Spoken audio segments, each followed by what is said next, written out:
ٹوٹا ہوا تارا قسط نمبر 15۔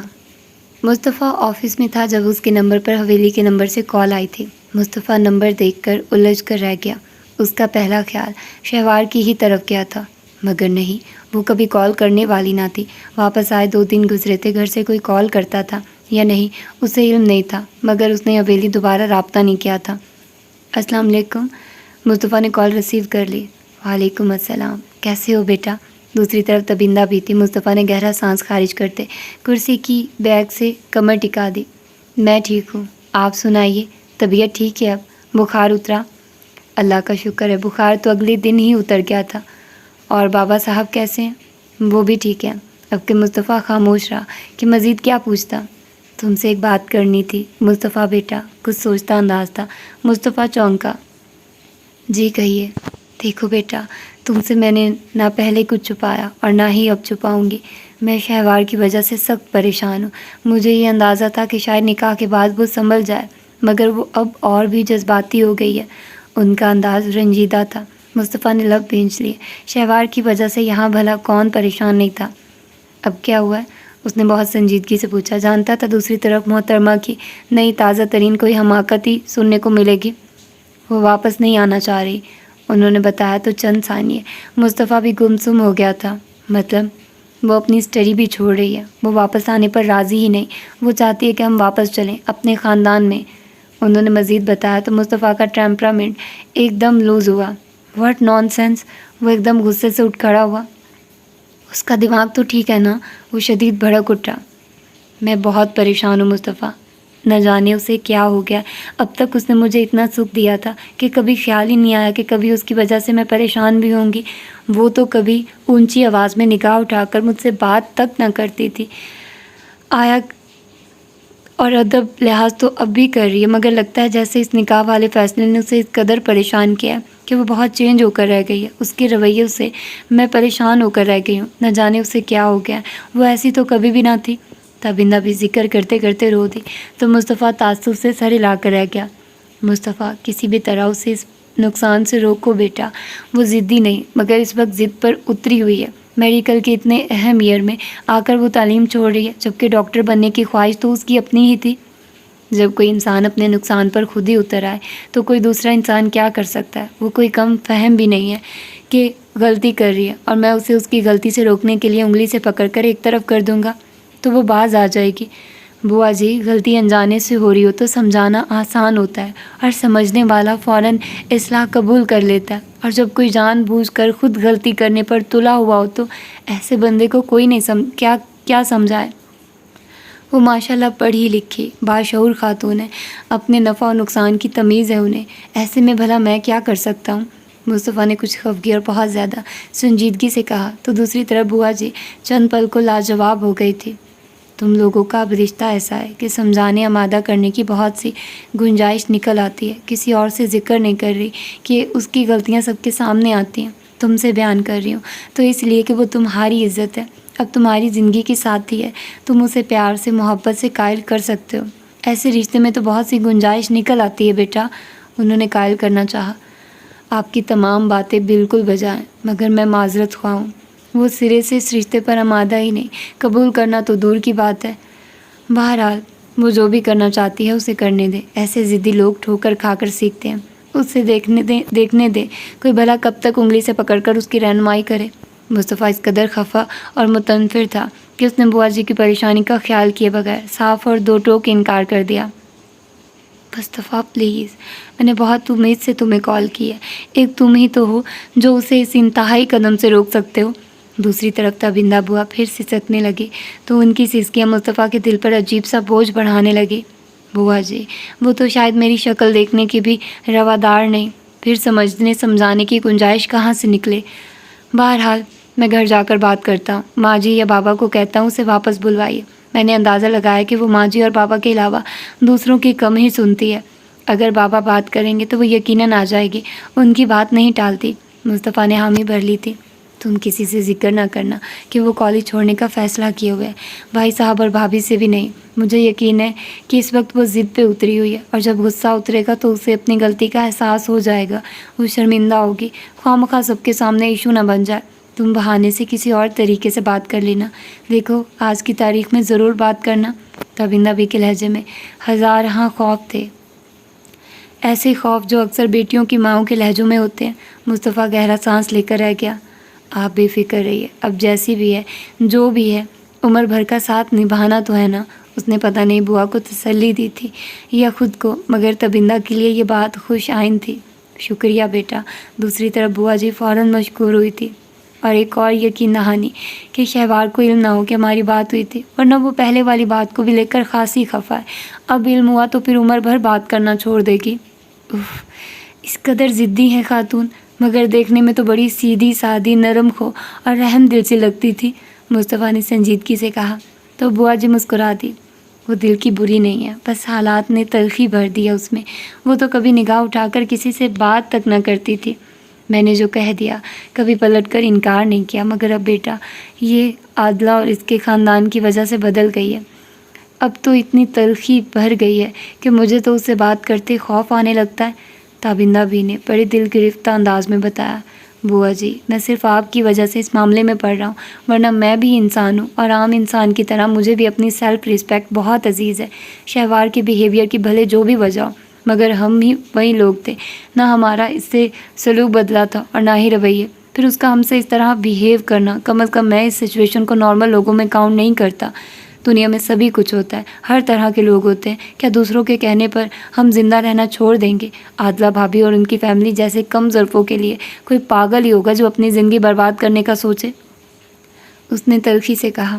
وہ ٹھیک ہو جائے گی بیٹا، تمہیں نہیں پتہ کہ اسے عادلہ اور اس کی فیملی کی طرف سے کن کن رویوں کا سامنا کرنا پڑا ہے۔ مصطفیٰ ٹھٹکا۔ تو کیا شہوار نے بوا جی کو سب کچھ بتا دیا تھا؟ ہوٹل میں ایاز کی اس حرکت سمیت سب کچھ؟ میں اتنا بھی بے خبر نہیں ہوں بوا جی، بہرحال مجھے نہیں علم کہ آپ کے علم کی حد کیا اور شہوار نے کیا کچھ ڈسکس کیا، مگر اب جب ہم معاملہ سنبھال رہے تھے، نکاح بھی ہو چکا تھا، تو مجھے شہوار کے اس انتہائی رد عمل نے بہت اذیت دی ہے۔ وہ بھلے اس رشتے کو قبول نہ کرتی، نہ مانتی، مگر اچھے اور نارمل انسانوں کی طرح کم از کم ریئیکٹ تو ضرور کرتی۔ بہت سے طریقے ہوتے ہیں مخالف پارٹی کے سامنے اپنی ناپسندیدگی شو کرنے کے۔ ضروری نہیں کہ کوئی انسان برا لگ رہا ہے تو اس کے منہ پر کہہ دیا جائے کہ تم مجھے برے لگتے ہو، آئندہ میری نظروں کے سامنے نہیں آنا۔ یہ تو نری جہالت ہے۔ ایسے رویوں کی توقع تو کسی ان پڑھ اور کم فہم انسان سے بھی نہیں کی جاتی۔ وہ بھی شعور رکھتا ہے کہ اپنے اندر کی ناپسندیدگی کو سلجھے ہوئے انداز میں کس طرح مخالف انسان کے سامنے لایا جائے۔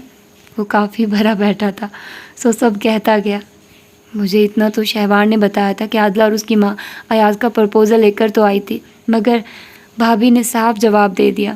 اس کے بعد دونوں نے کافی کچھ سنا بھی ڈالا۔ بیٹا بعض معاملوں میں انسان بہت بے بس ہوتا ہے، تم سے یہ اس لیے ڈسکس کر رہی ہوں کہ تم اس معاملے کو جانتے ہوئے شہوار کو غلط نہ سمجھو۔ بعض لوگ عزت کے معاملے میں بہت حساس ہوتے ہیں، ان کی زندگی کا اوڑھنا بچھونا، کھانا پینا، ہر چیز عزت ہوتی ہے۔ ایسے لوگوں کے حساس آئینے کو اگر ایک بار چوٹ لگ جائے تو بڑی شدید ہوتی ہے۔ عادلہ شہوار اور اس کی ذات کے حوالے سے جو چوٹ اسے لگا کر گئی تھی، وہ تو کوئی بھی ذی ہوش لڑکی برداشت نہ کرتی۔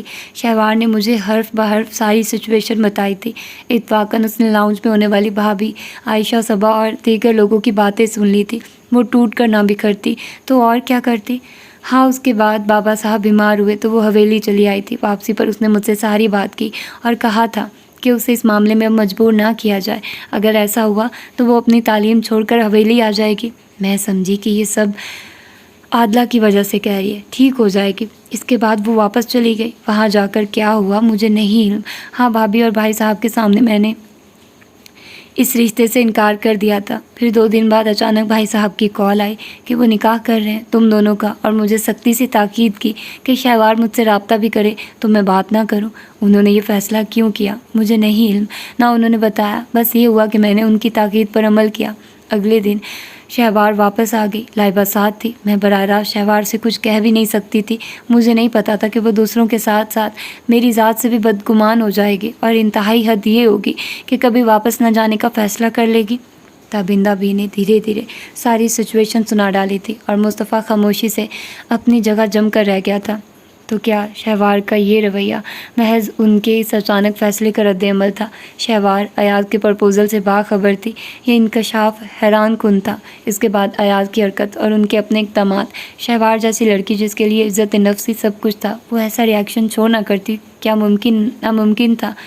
مصطفیٰ کی سوچ بس اسی ایک نقطے پر جم کر رہ گئی اور وہ شدید اضطراب کا شکار ہونے لگا۔ بعض معاملوں میں انسان ماحول اور واقعات کے تابع ہو جاتا ہے، اس کی ساری سوچیں اور ساری صلاحیتیں بکھر کر رہ جاتی ہیں، اور پھر وہ وہیں کرتا ہے جو حالات و واقعات نے اسے دیا ہوتا ہے، جو حالات و واقعات کے تحت اسے مناسب لگ رہا ہوتا ہے۔ شہوار بھی تو وہیں کر رہی تھی، پھر اس میں غلط کیا تھا؟ تو کیا شہوار کا یہ سارا عمل محض ایک رد عمل ہے؟ صرف رد عمل؟ مصطفیٰ کے ذہن و دل میں اپنی ذات کی بھرپور نفی کرتا شہوار کا انداز جگمگایا تو اس نے لب دانتوں تلے دبا لیے۔ تو شہوار بی بی، یہ کہاں کا اصول ہے کہ کسی کی سونپی اذیت ساری کی ساری تم مجھ پر ہنڈیل دیتی؟ میں نے تو بہت فیئر ہو کر یہ رشتہ باندھا تھا، ہر غرض و احساس سے والا تر ہو کر، محض خلوص کی بنیاد پر، اور تم نے کیا کیا؟ میرے دل میں ابھرتے صاف شفاف جذبات کو دھندلا دیا، سر نکالتے احساسات کو کچل ڈالا۔ مگر اب سوچتا ہوں کہ واقعی تم غلط ہو، یا بقول بوا جی کے یہ حالات و واقعات کی سونپی ہوئی تلخی ہے محض، یا پھر رد عمل؟ مصطفیٰ وہ سوچ کی دنیا میں نہ جانے کہاں سے کہاں جا پہنچا تھا جب بوا جی کی پکار پر فوراً چونکا۔ جی بوا جی، تو پھر میں امید رکھوں نا کہ تم کچھ کرو گے؟ بیٹا کوشش کرنا کہ کسی کو علم نہ ہو اور وہ واپس بھی آ جائے۔ بوا جی خاصی پریشان اور فکر مند تھی۔ مصطفیٰ نے گہرا سانس لیا۔ جی بوا جی، بے فکر رہیے، یہ اب میرا مسئلہ ہے، میں کس طرح ہینڈل کرتا ہوں مجھ پر چھوڑ دیں۔ مصطفیٰ نے نہایت پرسکون اور مضبوط لہجے میں کہا۔ تو بوا جی نے ایک اطمینان کا سانس لیا۔ جیتے رہو، خوش رہو، انہوں نے دعاؤں سے نوازتے کال بند کر دی۔ مصطفیٰ کال بند ہونے کے بعد کچھ دیر تک کچھ سوچتا رہا تھا، پھر کال ملا کر کسی سے بات کی اور شہوار کے کالج کے چیئرمین صاحب کا نمبر پتہ کر کے اطلاع کرنے کی ہدایت کی۔ لینے کو تو وہ شاہ زیب صاحب سے بھی نمبر لے سکتا تھا، مگر بوا جی کی ہدایت تھی کہ کسی کو پتہ نہ چلے کہ شہوار کیا کم عقلی دکھا رہی ہے۔ کچھ دیر بعد اسے نمبر لکھوا دیا گیا۔ مصطفیٰ نے اس بار چیئرمین صاحب کے ذاتی نمبر پر کال کی تھی۔ سلام دعا کے بعد چیئرمین صاحب اسے پہچان کر کہنے لگے، شاہ زیب کی کال آئی تھی کہ آپ کا اور اس بچی کا جو ہمارے کالج میں زیر تعلیم ہے، نکاح ہو رہا ہے۔ وہ چھٹیوں کی بات کر رہے تھے، ساتھ میں نکاح میں شرکت کی بھی دعوت دی تھی، چونکہ اتوار والے روز میں فارغ نہیں تھا تو معذرت کر لی۔ جی انکل، اتوار کو فنکشن تھا۔ شہوار کی گزشتہ ماہ اور اس ماہ دونوں میں کافی چھٹیاں ہو رہی ہیں۔ ان کی کالج پروگرس میں پرابلم تو نہیں ہوگی، کیونکہ کالج آج کل میں آف ہے۔ فرق تو ظاہر ہے پڑتا ہے، ریگولر اسٹوڈنٹ جو کچھ سیکھتا ہے وہ پروگرس تو ختم ہو جاتی ہے، چونکہ آپ کا پرابلم تھا سو ہمیں ایڈجسٹ کرنا پڑ رہا ہے، مگر اب فنکشن کے بعد آپ انہیں کالج بھیجیے۔ اسی سلسلے میں آپ کی فیور درکار ہے۔ بات یہ ہے کہ محترمہ فی الحال کالج نہیں آنا چاہ رہی۔ دراصل یہ سب ذاتی قسم کا ٹاپک ہے، اس لیے آپ سے کھل کر بات نہیں کر رہا، مگر وہ اس نکاح کے بعد اسٹڈی جاری نہیں رکھنا چاہتی، چونکہ میں چاہتا ہوں کہ اس کی میڈیکل کی ایجوکیشن مکمل ہو، اسی لیے آپ سے بات کر رہا ہوں۔ آپ پلیز ایک فیور کر دیں کہ اپنی طرف سے بابا سے رابطہ کر کے شہوار کو کالج بھیجنے کے لیے کہیے، کیونکہ وہ بابا کی بات کبھی نہیں ٹالتی اور نہ ہی انہیں انکار کرے گی۔ آپ سے اس لیے کہہ رہا ہوں کہ یہ معاملہ میرے اور آپ کے درمیان ہی رہے، ہاں بابا کسی دوسرے کے علم میں نہ ہو۔ اس نے بہت سہولت سے کہا۔ تو دوسری طرف چیئرمین صاحب فوراً سمجھ گئے تھے، یہ تو کوئی مسئلہ نہیں، میں شاہ زیب سے رابطہ کر لوں گا۔ آپ چونکہ ادارے کے سربراہ ہیں تو ادارے کے سربراہ کے طور پر ہی بات کیجیے گا، اس کی اسٹڈی رپورٹ کو بہانہ بنا لیں یا اٹینڈنس شیٹ کو لے کر بات کریں، آپ بہتر سمجھتے ہیں کہ کس طرح بات کو ہینڈل کرنا ہے۔ بابا ایجوکیشن کے معاملے میں بہت کانشیس ہیں، فوراً ایکشن لیں گے، اس نے کہا۔ تو دوسری طرف چیئرمین صاحب ہنس دیے۔ تو بیٹا یہ سارا کچھ آپ خود ہی اپنی وائف سے ڈسکس کر لینا، انہوں نے بڑے لطیف سے انداز میں مذاق کیا تھا۔ وہ بھی مسکرا دیا۔ جی ضرور ڈسکس کرتا، اگر یقین ہوتا کہ وہ محترمہ تھوڑی بہت عقل استعمال کر کے اپنے نقصان پر نظر ثانی کریں گی۔ بابا سے اس لیے نہیں کہہ سکتا کہ میں نہیں چاہتا کہ بابا یا کسی اور پرسن کے سامنے یہ مسئلہ ہے کہ شہوار میڈیکل اسٹڈی چھوڑ رہی ہیں۔ اب لے دے کے آپ ہی رہتے ہیں، آپ سے ہی فیور لینے پر مجبور ہوں۔ اوکے ٹھیک ہے، میں آج ہی شاہ زیب کو کال کر کے شہوار بیٹی کو کالج بھیجنے کے لیے کہتا ہوں۔ انہوں نے فوراً حامی بھری۔ کوشش کیجیے گا کہ بابا سے اس طرح بات کریں کہ بابا پہلی فرصت میں شہوار کو واپس بلوائیں اور کالج بھیجیں۔ اس نے ایک دفعہ پھر تاکید کی۔ تبندہ بوا نے اس پر اعتماد کرتے اس معاملے کو سلجھانے کا کہا تھا۔ صبح مکمل طور پر اس معاملے کو حل کرنا چاہتا تھا۔ چند اور باتوں کے بعد چیئرمین صاحب نے کال بند کر دی اور مصطفیٰ نے بھی کسی حد تک اس مسئلے کو حل کرتے ہوتے دیکھ کر پرسکون ہوتے اپنے آفس ورک کی طرف توجہ مبذول کر لی تھی۔ شہوار کالج نہیں آ رہی تھی۔ انا فکر مند ہو گئی تھی۔ اس نے کئی بار اس کے نمبر پر رابطہ کرنا چاہا مگر ہر بار نمبر آف ملا، اور یہ انا کی کم عقلی تھی کہ حویلی جانے کے باوجود وہاں کا نمبر لے کر نہ آئی اور نہ ہی کسی دوسرے فرد کا نمبر لے سکی تھی۔ اب تو اسے یہ بھی اندازہ نہیں تھا کہ شہوار شہر آ چکی ہے یا ابھی تک حویلی میں ہی ہے۔ گھر آنے کے بعد مغرب تک انا نے ولید کا انتظار کیا تھا۔ وہ گھر آیا تو انا نے سوچا کہ ولید سے مصطفیٰ کا نمبر لے کر وہ آج شہوار سے ضرور بات کرے گی، یا پھر شہوار کے متعلق اسے کوئی نہ کوئی اطلاع تو مل ہی جائے گی۔ وہ ولید کے کمرے میں آئی تو وہ باتھ روم میں تھا۔ گھر آتے ہی وہ بات لیتا تھا۔ اس کا موبائل کی چین، گلاسز اور لیپ ٹاپ بستر پر رکھے ہوئے تھے۔ وہ کیتھی والے واقعے کے بعد ولید سے لاکھ خفا سہی مگر ولید سے پہلو تہی بھی برتنا ممکن نہ تھا۔ وہ بہت بے تکلف ہو کر بات نہیں کر رہی تھی، خود بخود سنجیدہ ہو گئی تھی۔ مگر اس دل کا کیا کرتی جو اسے دیکھتے ہی اس کی طرف ہمکنے لگتا تھا۔ اس وقت بھی بستر کے کنارے ٹک کر لیپ ٹاپ کے کور پر ہاتھ پھیرتی رہی۔ ولید بات لے کر باہر نکلا تو انا کو دیکھ کر ٹھٹکا۔ وہ اس کی طرف پشت کیے بستر کے کنارے بیٹھی ہوئی تھی۔ حویلی سے واپسی کے بعد دونوں میں گفتگو بالکل بند تھی۔ آج اسے کمرے میں دیکھ کر چونکا تھا۔ ہیلو، ولید نے کہا۔ انا نے پلٹ کر دیکھا۔ وہ ڈریسنگ کے سامنے کھڑا ٹاول سے اپنے سر کے بالوں کو رگڑ رہا تھا۔ وہ اس وقت سادہ شلوار قمیض میں ملبوس تھا۔ عام طور پر وہ شلوار قمیض نہیں پہنتا تھا مگر آج اسے اس لباس میں دیکھ کر انا کو اچھا لگا۔ یہ لباس بھی اس کے وجود پر بہت جچ رہا تھا۔ وہ بستر سے اٹھ کھڑی ہوئی۔ مجھے مصطفیٰ بھائی کا نمبر چاہیے، اس نے سنجیدگی سے کہا تو ولید ٹاول سٹینڈ پر لٹکا کر اس کے قریب آیا۔ طبیعت ٹھیک ہے؟ قریب آ کر پوچھا تو اس نے سنجیدگی سے دیکھا۔ کیوں، میری طبیعت کو کیا ہوا ہے؟ انا نے ناراضی سے کہا تو وہ ہلکا سا طنزیہ مسکرایا۔ سیم یہی بات تو میں بھی سوچ سوچ کر تھک گیا ہوں کہ اچانک حویلی میں گزرے وقت میں ایسی کیا بات ہوئی کہ محترمہ کا اس کے بعد موڈ بالکل ہی چینج ہے۔ کسی سے بات کرنا تو ایک طرف، ہنس کر دیکھنا بھی گوارا نہیں۔ ولی نے اس کی آنکھوں میں دیکھتے تن سے کہا تو وہ آنکھیں جھکا گئی۔ وہم ہے آپ کا، اور وہم کا کوئی علاج نہیں ہوتا، یہ بھی تو سنا ہوگا تم نے۔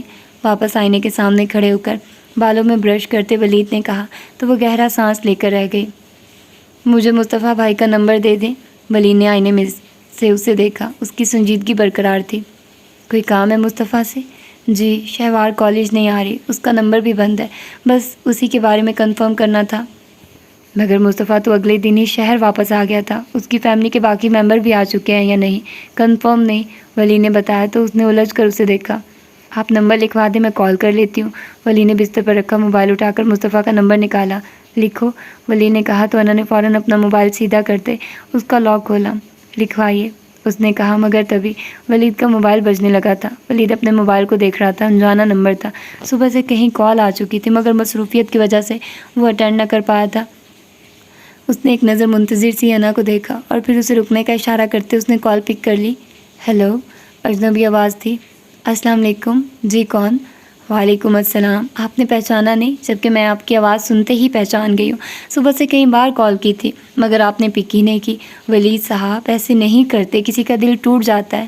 موبائل سے گونجتی کھنکتی زنانہ آواز نے ولید کو اچھا خاصا چونکا دیا تھا۔ ولی نے بے اختیار انا کو دیکھا، وہ بھی متوجہ تھی۔ ولی نے محسوس کیا کہ موبائل میں سے دھیمی آواز نکل کر انا کے کانوں کو بھی فیضیاب کر گئی تھی۔ آئی ایم سوری، میں پہچان کے معاملے میں ایسا کوئی دعویٰ نہیں کر سکتا، آپ صاف بتائیے کون ہیں آپ؟ نہ جانے انا کی آنکھوں میں ایسا کیا تاثر تھا کہ وہ جھنجھلا کر پلٹا تھا اور انا سے قدرے دور ہٹ کر کھڑکی کے پاس آ کھڑا ہوا تھا۔ کاشفہ بات کر رہی ہوں، وہی جس کو آپ ہاسپٹل لے کر گئے تھے۔ اوہ، ولی نے گہرا سانس لیا۔ میرا دل چاہ رہا تھا کہ آپ سے بات کروں، یقین کریں پہلے ہاسپٹل اور اب گھر کے قیام کو بھگت کر میں بہت بور ہو گئی ہوں۔ کوئی انٹرٹینمنٹ نہیں، کوئی تھرل نہیں، لائف بالکل بور ہو چکی ہے۔ میں بہت اداس ہو رہی تھی تو سوچا آپ سے ہی بات کر لی جائے۔ ولی نے موبائل کو گھورا۔ اس لڑکی سے بھلا ایسی شناسائی کب تھی کہ وہ اس قدر بے تکلفی پر اتر آئے؟ ٹھیک تھا کہ اس نے اس کے ساتھ ایک نیکی کی تھی مگر اب نیکی گلے پڑتی محسوس ہو رہی تھی اور وہ اتنا کم فہم تو تھا نہیں کہ اس لڑکی کے لگاوٹ بھرے بے تکلف انداز کو محسوس نہ کر پاتا۔ سوری میڈم، بات یہ ہے کہ اس وقت میں اپنی فیملی کے ساتھ ہوں اور بہت بیزی ہوں، پھر کبھی بات ہوگی، اوکے؟ اس نے جلدی سے جان چھڑوانا چاہی۔ آپ میریڈ ہیں؟ وہ پوچھ رہی تھی۔ وہ مسکرا دیا۔ عجیب سا بے تکلف سوال تھا اس لڑکی کا۔ میڈم، لیکن صرف میریڈ لوگوں کی ہی نہیں ہوتی فیملی،